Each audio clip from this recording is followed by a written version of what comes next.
Olá meninos, Olá meninas! estamos aqui, a Lúcia e a Helena, para vos contar uma nova história que se chama Serei sempre o teu abrigo.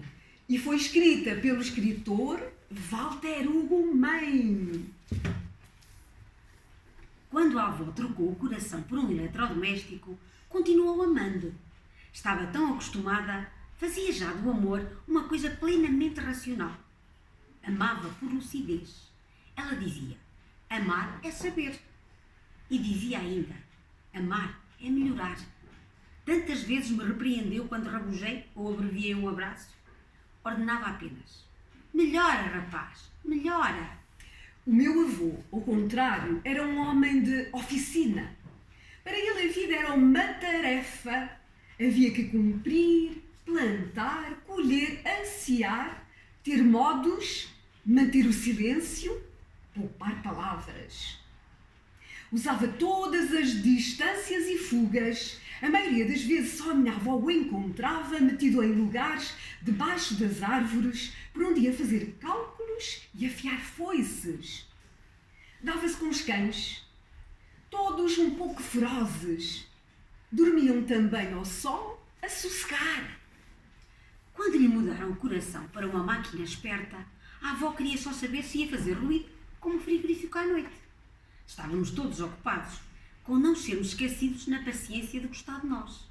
E ela falava como se cuidasse de pendurar um candeeiro ao meio do peito. Ao meio do peito. Mas o avô, resumido nos sentimentos, sem talento nas aflições, mas mais maniento até e cheio de medo, só dizia: sossega, menina, sossega.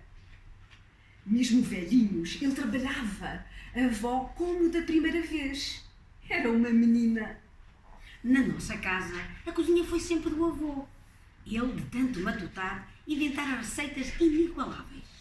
A avó julgava que a comida era a poesia do avô, aquilo que encontrara para traduzir delicadeza e carinho por todos nós. Os cães sabiam muito bem, nunca eram esquecidos nas refeições. Tomavam conta do fumo saindo da chaminé fora e aguardavam lambões.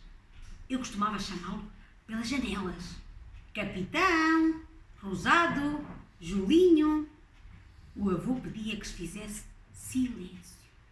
Durante aquele tempo, a avó dormia um pouco. Os cães aguardavam numa ansiedade educadíssima. Educadíssima.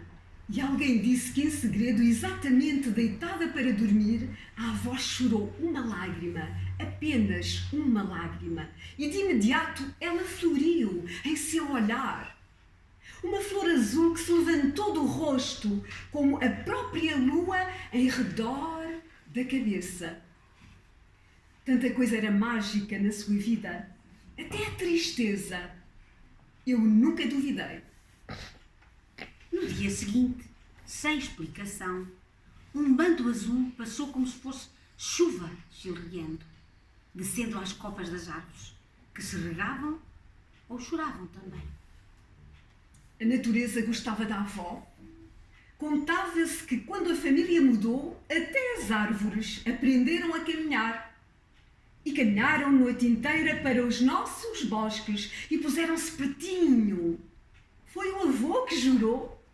Durante a noite, sem ninguém ver, as árvores todas que estavam ao pé da casa antiga andaram para se mudar de lugar. Os médicos vieram explicar tudo, sorridentes. E a avó acordou silente e bem. Eu perguntei, ouve-se? E ela respondeu, igualzinho. Era uma maquineta tão imitadora de um coração que se ouvia da mesma maneira a bater. O meu avô, feliz, quase desperdiçou um sorriso nos lábios. Parecia repreender-se por essa abundância que era gostar de alguém. Voltou a fechar o rosto. Organizou tudo. Tinha ordens muito claras para cuidar da avó. Não se distraía. Era de rigor. Era importante que a avó tivesse a casa em paz. E o avô até esgravatou grilos para os ir atirar longe e ver se nada fazia barulho. Criava carências ou se punha de palermices. Os cães afugentavam os forasteiros, nem que eles fossem visitantes bonitos e delicados. Trabalhámos todos para que o nosso campo fosse um exemplo de profundo silêncio. A avó precisava de sossegar. Em conversa, a avó dizia que teve uma ternura e sentiu que lhe passavam por dentro do peito, como se fosse caminho e houvesse gente tão pequenina que por ali pudesse estar. Fora como descobrir a fraqueza do coração, dizia, por ternura. O avô, nessa tarde, não arredou o pé. Os cães até latiram lá fora. Ficou sem tempo para mais nada. Ocupava-se do medo e o tempo todo era pouco para o tamanho do medo que lhe deu. O tamanho do medo que lhe deu. Para brincar, a avó disse que iria com ele debaixo das árvores, como ficava tanto à espera de ideias e de alegrias. Deitaram-se. Ela segurou as mãos por sobre a cabeça do marido e declarou: serei sempre o teu abrigo. As pessoas abrigam-se umas nas outras, mesmo ausentes. Nossos abrigos existem. Estamos debaixo da memória.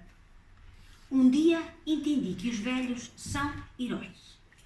Passaram por muito, ganharam e perderam tanta coisa. Perderam pessoas. Persistem sobretudo para cuidar de nós, os mais novos, e nos assistirem. Observam-nos, são heróis. Ainda sabem amar depois de tantas dificuldades. A avó era puro amor. E o avô que dizíamos ter um ratinho a correr numa roda ao invés do coração, amava por igual. Tinha os sentimentos pouco adornados, mas tinham-os com a mesma intensidade. Meu querido avô, quando o vigiávamos de perto, via-se muito bem que sem a avó não podia ser feliz. Recuperada, contente com o seu coração eletrodoméstico, a avó regressou às flores e às plantações, depois aos bordados. Toda a infância a vi bordar em bocadinhos de linho. E eu disse, como se o pano fosse um bocado de leite parado. E a avó respondeu: que pena o avô ter a vista turva, igual a ser sempre noite. Meu avô habitava uma espécie de escuridão. Todas as pessoas, os cães e as coisas andavam como que em pouca cor, sob fundos por vezes muito negros. O avô não tinha dias por completo. Tinha uma coisa pouca dos dias. Sentias mais o fresco ou o quente. Era pela pele. Eu nunca o havia entendido. Fiquei perplexo. Talvez eu tenha revelado alguma tristeza. Ficar perplexo podia ser uma certa aflição. Por isso o avô desceu o rosto sobre mim. Chegou bem perto e disse: o beijo da tua avó acende o mundo. E eu sorri. Meus queridos avós, de corações esquisitos, os dois eram afinal heróis perfeitos. O coração eletrodoméstico e o ratinho a correr uma roda entendiam-se como uma verdade absoluta. Aprender isso foi do mais importante da vida. E eu disse: serão sempre os meus abrigo.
Porquê é que nós escolhemos esta história?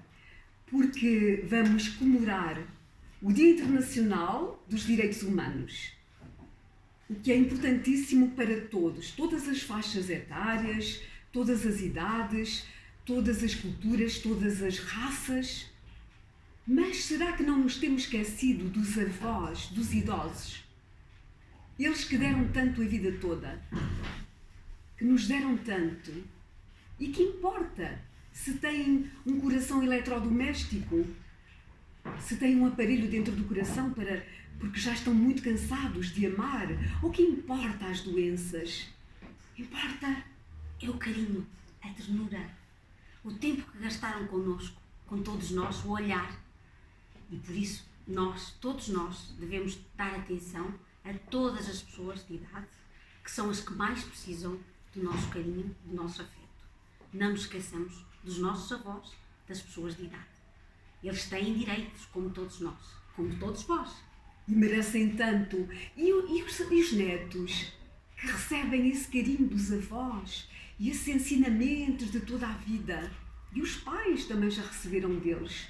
Então, vamos todos lutar pelos direitos dos nossos avós. E de todas as pessoas de idade. Exatamente. Para que todos sejam felizes, que é o que todos queremos ser, felizes.